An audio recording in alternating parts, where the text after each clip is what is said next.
Welcome to The Last Scare, the home for horror nerds to come and gush about their favorite feel-good genre, and one of our favorites today, Army of Darkness, the third of the Evil Dead trilogy. AKA the best one. We're here to continue the road to Rise. We're watching everything Evil Dead to get us ready for Evil Dead Rise, which comes out this April. Yeah, we are taking a road trip down the history of this franchise and revisiting it all, getting ready to see the next journey it goes on. We're really on a road. We're on a road trip it's to like Rise. It's like a road trip. Oh God. Ooh.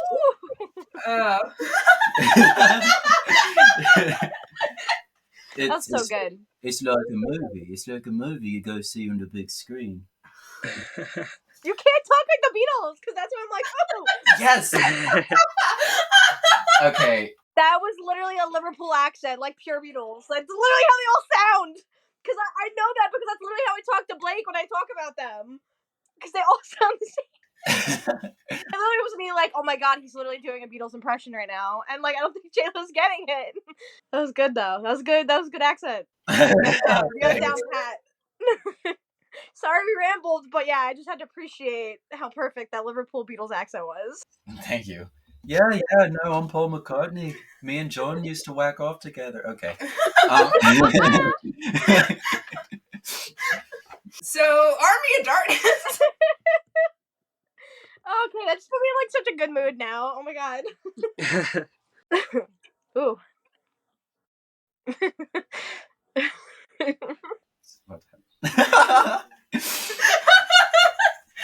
Coming in waves for her. Our Road to Rise is a bit of a retrospective of Evil Dead, so Cam here is going to recap it for us real quick before we really sink our teeth into it. Yep, just going to go through the story just point by point as quickly as I can so we can just launch into just gushing about this. I can't. She always says that we gush about stuff, and I'm like, okay. Your literal idea about the intro was to use the word gush. No, I got that because that was your thing. But you're encouraging it. And all the Twitter stuff, all the YouTube stuff, we come together to gush about. This is what you tell me. No. I think it's a good word to use. It just sounds a little corny. It's like we gush about it. Let's gush. It starts out, and we have a little recap of Evil Dead 1 and 2, basically. Okay. He kills Linda. This time he just says, it took Linda. It takes him 2. This is also where we learned that Ash works at S-Mart. That was not really an element in the first 2 movies. No. We don't see him, like, anywhere outside of the cabin, basically. Mm-hmm. Yeah, no, like, it's been... You don't know anything about Ash except for him being at that freaking cabin with his friends. That's it. Exactly. It's been 2 days since the beginning of Evil Dead 1. This is like just a weird weekend for Ash Williams. Weekend at the cabin. Literally a weekend at the cabin. Yeah, it's a really weird weekend for him. A transformational one, if you will. I also didn't expect it to be like literally like the next day when I first saw the second one. Mm-hmm. Mm-hmm. Which is like crazy. So continued from the second one, he lands in medieval times where he is immediately captured by Lord Arthur, not yet King Arthur, but Lord Arthur. And he's got a real bad haircut. He's got this horrible mullet. So bad. He's beefing with Henry the Red. Lord Arthur thinks that Ash is one of Henry the Red's goons, and so he doesn't like him. But the wise man is like, maybe he's come to deliver us from the Deadites. Maybe he's the chosen one that we've heard about. So then there's this fair maiden named Sheila. She's there. She thinks that Ash killed her husband. So then they want to throw Ash in the pit. And he's sort of just like dangling there. He's like, whoa, am I going to fall in or am I not? And then there's this very quick cut where Arthur goes like this. And it basically means push him in. And so they throw Ash into the pit. And there's a bunch of Deadites. The wise man, being the wise man that he is, throws the chainsaw arm back down to Ash. And he catches it and it's really awesome. And he whacks a Deadite's head right off with it. And then He's fighting what the crew of the movie called the pit bitch. There's this real ugly, horrible Deadite, but basically she becomes a casualty of the Star Wars: A New Hope trash compactor that seems to be closing in forever. It takes a really long time for it to actually get closed, but Ash escapes the pit. So then Ash asserts his dominance with everyone, introduces his boomstick, and then he demands that Henry be set free. Henry the Red rides off into the sunset. Ash is saying he wants to go back to his time, and the wise man says you can only do that with the Necronomicon. The witch pipes up, and Ash does his yo she bitch bit. My favorite part. Yo, she bitch. Let's go. And That and boomstick. blasts her. She's out of the picture. Yo, she bitch. My I favorite part. love him so much. I love him so much. So Ash somehow crafts an amazing robot hand out of a knight's armor. I really don't know how he does that. I don't know where he got the knowledge for that, but it's very functional. That's my favorite thing ever. That's literally my favorite thing. I just think it's so cool. It just goes. It could be the best groovy. And then yeah, and then says the iconic line, "Groovy." And Groovy. then, It's a very effective. and then wait, no, and then he gets his cape too. Don't forget the cape. Cape's the best part. Just had to say it. It's just the best thing ever. I answered the cape. I never thought I needed it until this movie, and that's what it gave me. So then he's getting fed grapes and turkey legs and stuff and being worshipped like a king. He's talking to Sheila, and they didn't like each other, but she slaps him, and then he just decides he's got to have her. So he kisses her with that iconic line. Give me some sugar, baby.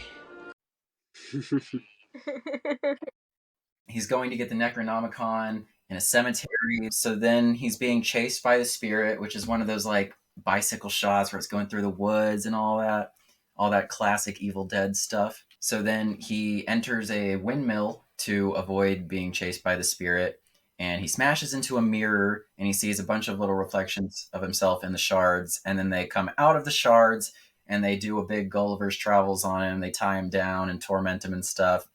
And one of them jumps right down his throat and becomes a vestigial twin of him. It's got that eye opening up on the shoulder, that Multiverse of Madness ending shot thing. Yeah. His vestigial twin splits off and becomes evil Ash, but then Ash kills him, chops him up with a chainsaw, and buries him. It's that classic shot where he puts the cross down in the ground like the other times he's buried Linda. He finally finds the books, and there's 3 of them. The first one sucks him in, and when he comes out, his face is all stretched out, and it's a horrible caricature. The second one bites him, and then flies around taunting him, and so he's like, okay, that's not the one. And then the third one he figures out is the Necronomicon. He has to say the right words to be able to take it without unleashing hell on Earth. And he tries to remember the words, but he says them wrong on purpose. He pretends like he's coughing. And then there's a big earthquake, and the medieval dead rise. And Ash rides away, and evil Ash wakes up. So Ash gets back to the castle. Yeah. That's not my accent. Like Ash, the castle. castle. Castle. I'm walking here. Sabrina said no. Exactly. No, you can't say that here, actually. Ash gets back to the castle. Everyone hails him as the chosen one. He admits to the wise man that he did say the wrong word, but he's still like, send me back, send me back.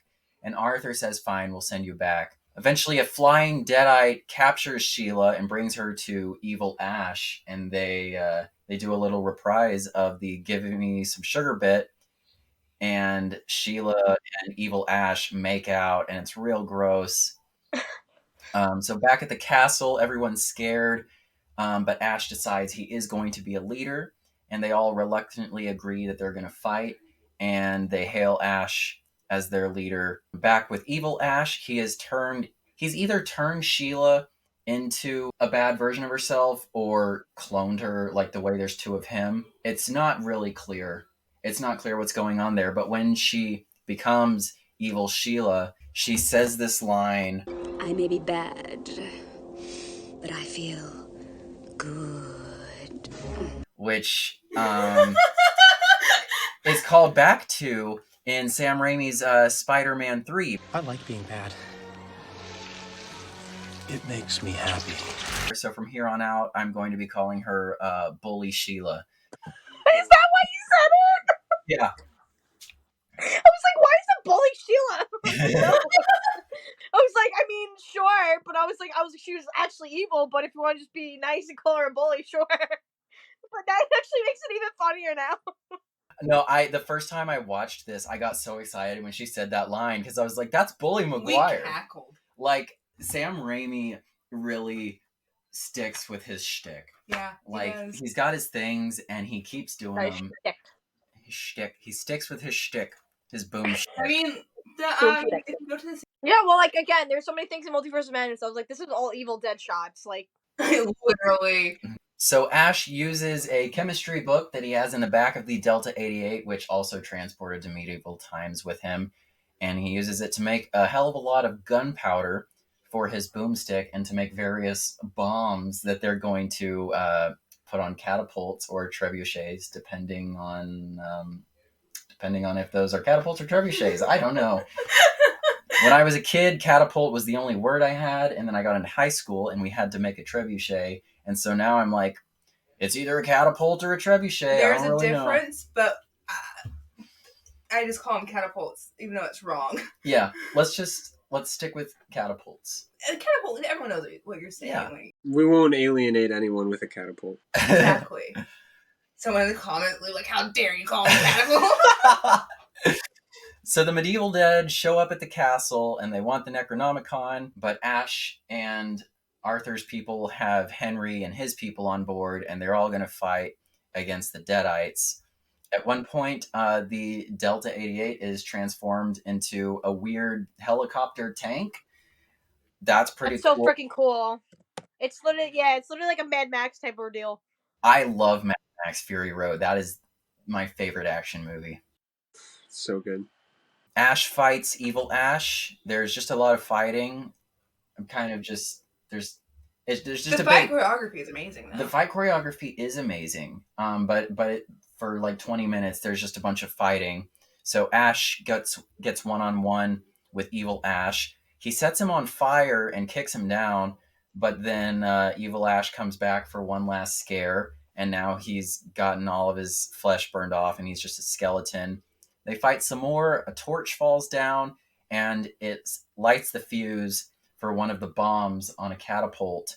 Evil Ash jumps down too, and so he's on the catapult. And so Ash launches him, and he blows up in the air, and it's awesome. Sheila wakes up, and she's her normal self. She hugs Ash. Arthur and Henry hug it out and settle their differences now that the Deadites have been defeated. The wise man makes a potion, and Ash has to say some magic words to send him back to his time. And so Ash rides off into the sunset, and then it just dissolves into him being back at S-Mart. There's no cool action sequence where he's like going through a portal or anything again. I think that was a missed opportunity. His coworker is played by Ted Raimi. He's telling Ted Raimi about his experiences, and Ash does mention that he didn't say the words right. He forgot the words again, and so this reveals that there's a Deadite in the S-Mart, but then he kicks its ass, and he says, I could have been king if I stayed in medieval times, but in a way, I am a king here. Hail to the king, baby. Oh, I love that line. Such a cool ending. Then there's the director's cut alternate ending where he accidentally drinks an extra drop or two of the potion, and he jumps into the future.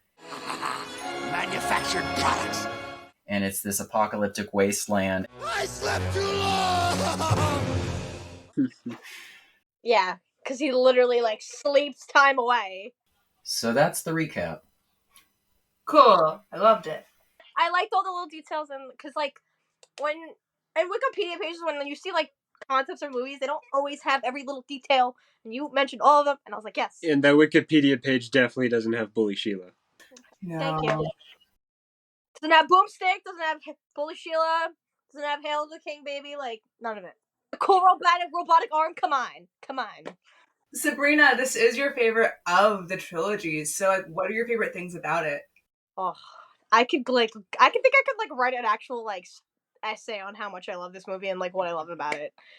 Okay, so I've always been into I loved the first two because it was definitely something different. It was like that slapstick humor and like as and I'm actually mad at myself that it took me this long to experience that as a whole because it's so great. But this one just definitely added more to it that the first two didn't. Like you learn more about Ash as a person besides like him away from like a cabin, like more about that. As I mentioned in the first place, him being a part of a prophecy with the Necronomicon is like and his ties to it, and the fact that it's takes place in a different time period as in medieval times. I love medieval times. I love King Arthur, so like this was already perfect, and I'm already like obsessed with the concept. I never thought I needed something like that in a horror movie, but I did, and it's perfect. Being in its different time period and it adds more to the story. It is a shorter movie, so like most of it's just like him trying to get out of medieval times to get back to his time while fighting Deadites. But has a lot of iconic lines with Ash. Also has one of the coolest Ash looks. Him with a robotic arm, as I mentioned before, and his cape. I think that's just a cool look for him. It just he slowly watching all of these for the first time. He was like becoming my like favorite horror icon, and like this was like all right, yeah, he's my all-time favorite. Like no, I thought I didn't really have a favorite, but like yeah, he's definitely number one. Your favorite horror hero, because you Yes. do have a favorite villain. Oh, well, I said icon. Does that still count? Because, like, when we did icons, remember I just put Ash on the list? Corey. Corey is your favorite villain, right? Sure. Yes, let's go with that. If that so that people will believe that. I want them to believe that I am the number one Corey stan. You need that on a t-shirt. Number one Corey stan. And someone's gonna think it's probably from like Boy Meets World or something. I'm like, no, talking about Corey from Halloween. Halloween Ends. They're like, excuse me. I just really admire Raimi and Bruce Campbell for like how hardcore they went with this. How like this trilogy they just did what they wanted. They really didn't like hold themselves back at any point. They did as much as they could with this one, but they Yeah. were still working within the studio system for Yeah. the first time. They were working with Universal. When this movie came out, Bruce Campbell was not happy with how it came out because they had to make so many compromises. They were cutting this movie down to try and get a PG-13 rating, and so they cut a bunch of scenes and they still got an R rating, but I think they left the scenes out anyway because the director's cut is 15 minutes longer, and we haven't seen the director's cut, but I'm guessing it's more violent. Not really. Not that crazy. I mean, to an extent, it's just like longer sequences, but nothing like there's no more blood than what's in the theatrical cut. Okay, so it's weird. The only thing I think we really noticed is like a longer scene is probably evil Ash and Sheila, which was a little weird. They added a little more to that. That me and you were both like, huh? That happened? Remember? Mm-hmm. Like we watched it the other day and we're like, I don't remember that happening when the two of them, Yeah, they added a sex scene to it. That was interesting.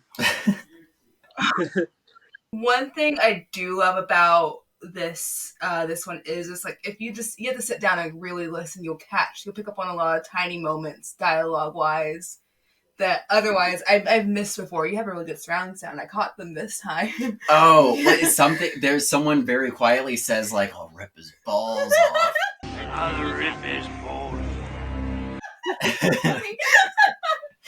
I love that. It was really nice. It's so cheesy. I love how cheesy it is. Such a goofy movie. I think that's like the pure like slapstick where I was like, okay, this is like my Yeah, and it helps that this is the movie that Sam Raimi wanted to make. Like, this was supposed to be Evil Dead 2, but they lost the rights to Evil Dead 1, and the studio's like, just fucking, like, kind of redo it, and they were like, shit, we don't have the budget to do what we want to do, so let's just do Evil Dead 2 again. I wouldn't even say, like, an issue, but it was just, like, a very, like, oh. It's like, when they do the recap, everything's so out of order, and it just feels, like, off. Yeah, I hate that they're forced to change details. they changed a lot from the opening, and I'm like, because of the rights issue. So it's like, what are they? What? Well, in this case, it wasn't the rights issue. It's that the studio, they had full rights. They could have called it Evil Dead if they wanted to, but Universal wanted this movie to be able to stand on its own and not alienate the possible audience that they could find. Like, they wanted to find a very wide audience with this very weird movie. And that's why it's called Army of Darkness. It was supposed to be called, I'm pretty sure it was supposed to be called The Medieval Dead, like for real. That's on the script, Medieval Dead. Oh, I love that so much. God, these past few months, I've like sat down and like rewatched the trilogy pretty close together, and I know I've always flip-flopped between 2 being my favorite and Army of Darkness being my favorite.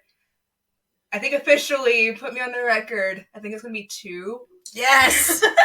I think it's Sabrina's like, because it has a little bit more of the balance to it that Army doesn't. However, I still love how much fun I have at Army, how much fun like the skeletons are. They crack me up. the boneheads are probably my favorite. The best part, like that entire sequence alone, like if let's say you just skip to that, like stay for that part alone. Just the way that they fight, or like it's like the goofiness of I think it was one of like the little skeletons was like crawling to Ash, and has to cut With the rope. knife in his mouth, It's yeah. like, where'd it go? Where'd it go? Where'd it go? Where'd it go? It's like, oh god, I was like, it's so corny, but I love it so much. They basically were like, okay, you think medieval times can be like boring? Let's make it into a horror movie. And I'm like, oh my god, I never knew I needed that. Because like I will watch medieval movies alone, and like the fact that they made it into like a horror, like it was great. Because like I said, it's such a different concept from like the first two that like it's like crazy that they're all like in the same universe and everything. I am personally grateful that they weren't able to make this be the second movie, because since they had to make the changes, we got Evil Dead 2, which is easily my favorite. Like you said, I think it's got a really good balance between comedy and horror. It's very funny, but it's also really brutal. And so many of the iconic moments of the series come from Evil Dead 2. Yeah. And I'm kind of sad I didn't get to cover Evil Dead 2 with y'all. Oh my god. Because I'm pretty sure I met you the day y'all were recording that episode. Really? I think we met. Redo. Literally the day. It had to be. That's funny. I'm so closely, like looking at it with a critical eye. Film bro. Fuck off. This is elevated horror, obviously. No! I'm gonna like have a conniption. It is though, isn't it? This isn't Evil Dead 2. I'm gonna quit. But my point is, when I think about it, everything, the atmosphere and all my favorite moments and like everything I think about when I think about Evil Dead happens in Evil Dead 2. So I think I've been lying to myself anytime I say Army's my favorite. I think it's always been Evil Dead 2. Anyway, it's a loss for Sabrina tonight. We are not shitting on Army No, of Darkness. I'm not. I'm just having a revelation here. It's a very fun movie. I just rewatched it and I laughed out loud a bunch of times. You did. I mean, like, it wasn't Blake's favorite until we rewatched it, and he's like, alright, it's actually not that bad. And I was like, yeah, that's right. And I can admit Evil Dead 2 is my favorite, but Army is where it found itself. And it came into its own there. Like, it kind of found its identity with Army. Ironically, that's where it ended, too, is when it found itself. The things about Army that I love so much is just, like, even when they're with a production company like Universal, you can still tell that this is a movie that's made by like people that are friends, working together, and it just adds more to future of Evil Dead. Like I said, yeah, it's just so unique and it's so creative. That's what I think I love the most about it. Is like it's just so different for the first two because it's like same location on it. And it's like honestly, when he told me there was a third one, I was like, okay, expect to be in the cabin. And when it was like in medieval times, I was like, oh my god, this is like everything. Making that kind of jump in a trilogy, like a horror trilogy, typically turns out so bad. It typically turns out like a complete mess, but like it's still more weird. Love. That's why it needs more love because it did so good. One of the best horror trilogies ever. Also, yes, I agree.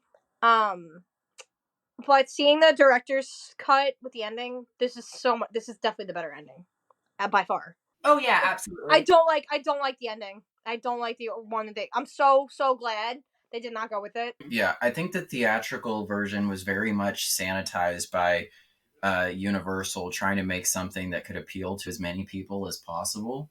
Because this is such a weird movie. It's not for everyone. It's really not for anyone who hasn't seen the first two. In the director's cut ending, they were definitely trying to continue building their world. But in the theatrical ending, it sort of wraps it up in a way that is more like palatable to a general audience. Right.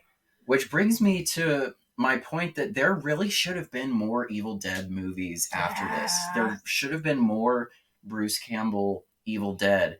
And I don't know what happened, but this is 3 movies, and I think it should have been more. Yeah. I would have killed for more. There's so many horror franchises that just milk it. They just milk it dry, and like. But that's what Ash vs. Evil Dead is for. It's supposed to give you more content with Ash. Yeah, did just no one care back then? Yeah, but like, it just kind of blows my mind that like it was a trilogy and that was it, and that's what makes it one of, if not the best horror trilogy right now.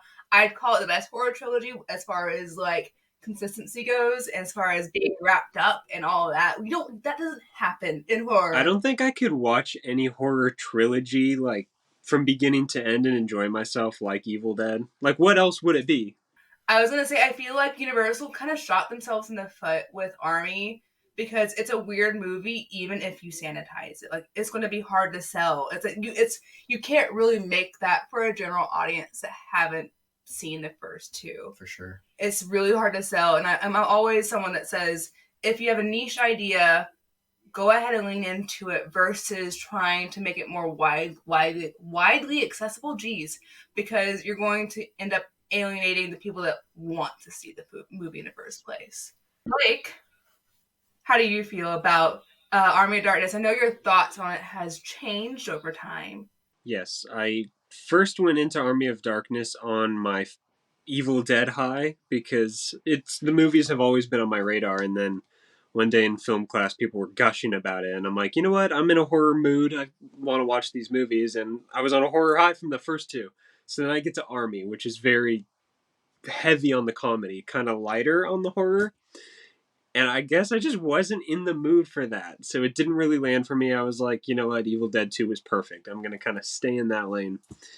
And then I watched Ash vs. Evil Dead, and slapstick worked for me. And I didn't go back to Army until I showed it to Sabrina, and she enjoyed it and kind of opened my eyes to certain things. Like, oh, it's just having fun with the boneheads and, the I love that. I think it's like my favorite concept is when you're like, oh, I'm not a fan of this, and I'm like, no, I love this, and you're like, okay, wait. Yeah, I was like, wait, they might have cooked with Army. They might have cooked. They might have cooked, and I embraced the... It happens a lot.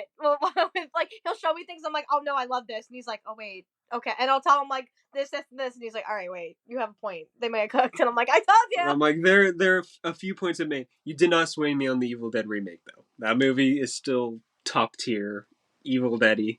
It's great. Especially for a horror remake? A remake, sequel, weird reboot thing, whatever it was. One other thing I love about the franchise so much, and like Army is such a perfect example of, is how diverse this franchise is. Like, everyone's gonna have a different favorite depending on what kind of horror they lean towards. Yeah, and like what works for them. Like, it's not my favorite because there is hardly a horror element to it at all. Not that I don't like comedies, but after Evil Dead 1 and 2, there's nothing scary about this movie at all to me. I appreciate the way it leans into the hamminess of it. Like, it's great. It's a very Python-esque movie. It is. It reminds me of Monty Python and the Holy Grail. Yes! In so many scenes. Like when they're doing the pit scene at the beginning and Arthur calls for his sword boy. Sword boy! And he just like kicks him and takes the sword. I'm like, that's Monty Python shit right there. It's literally like a pure Mighty Python moment.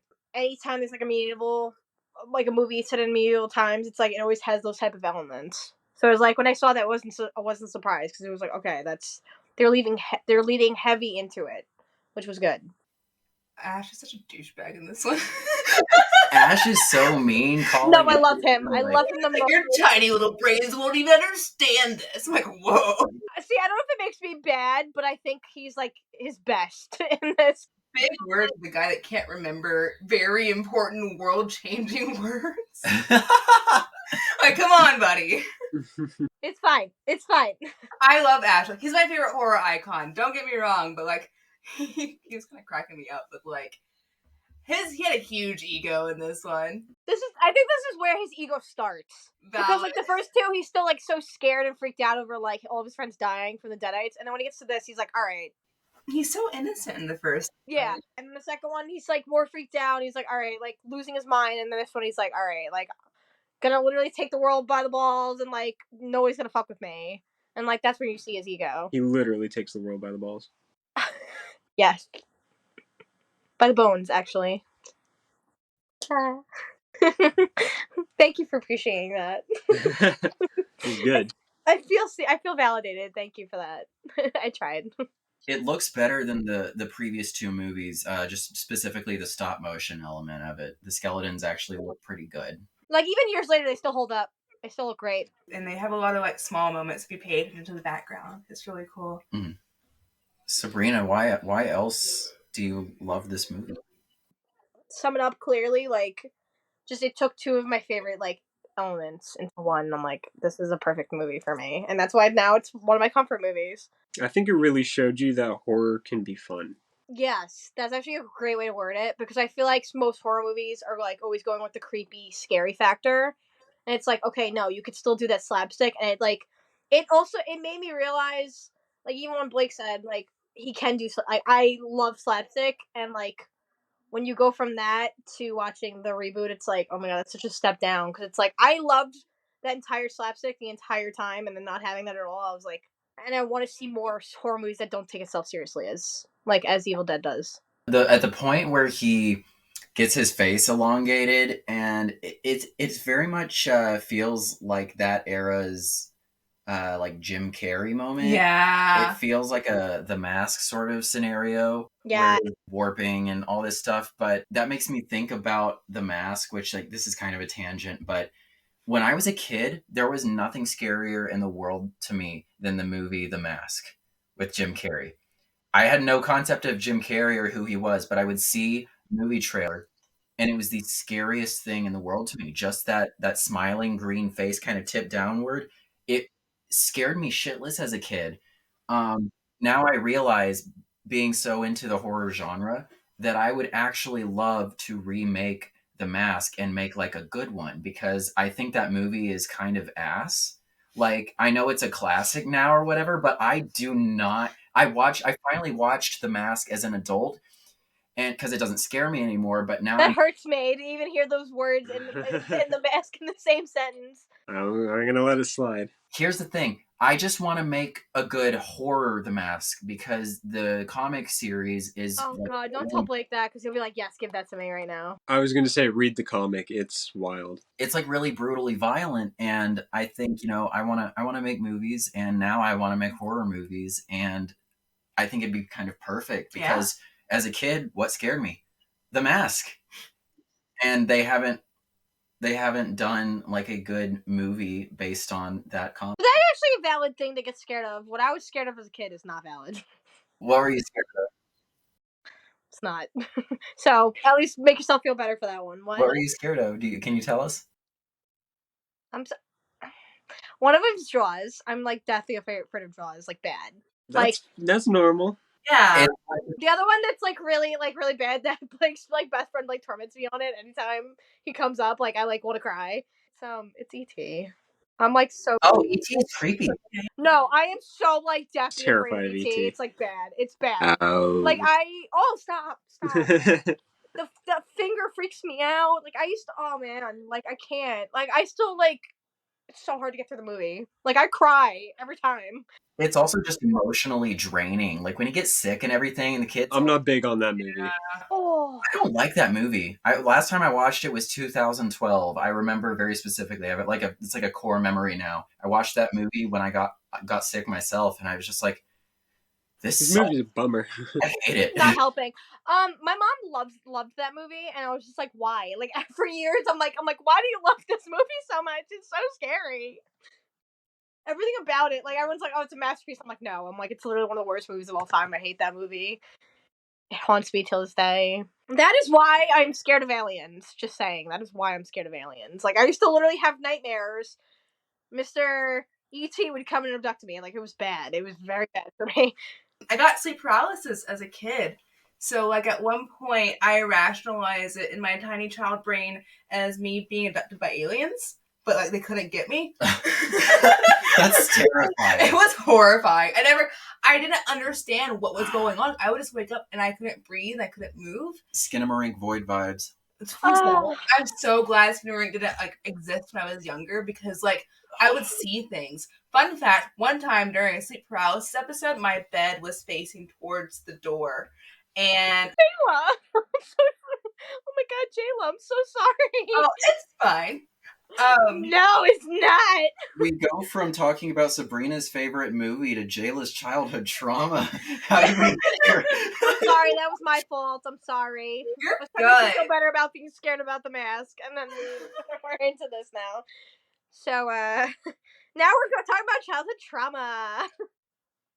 Long story short, anyways, something came into my room and sat at the foot of my bed and played with my feet.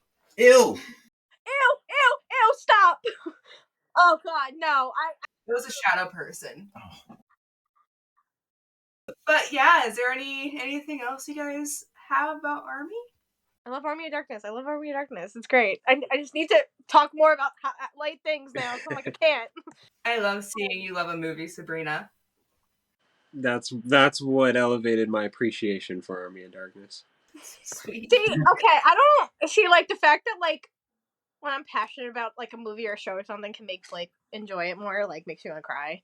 Wow, that's genuinely, like, love. Really sweet. Like, cause, okay, so Blake's not a huge fan of Titans at all. I love that show with all my heart. And, Blake now loves it because of me, and I'm like, I was like, no, Titans is leaving now. Oh, thanks, James Gunn, for that one. Okay. Been going through it, but that's why I'm excited for this, because I needed to talk about it. So now that they've been, like, slowly making more Army of Darkness comics, I've been, like, trying to get my hands on anything to, like, finish the story, or, like, literally... Just for more.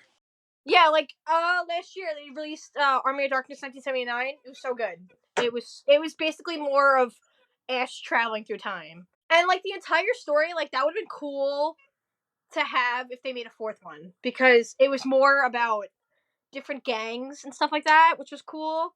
Like, he's in, I think it's, 1979 Bronx, New York, and meets all these gangs to stop the Deadites, and, like, it just adds more to the movie, and it just, whether it's, like, comic, show, movie, like, I just love when you want the more content and it just gives you more of it.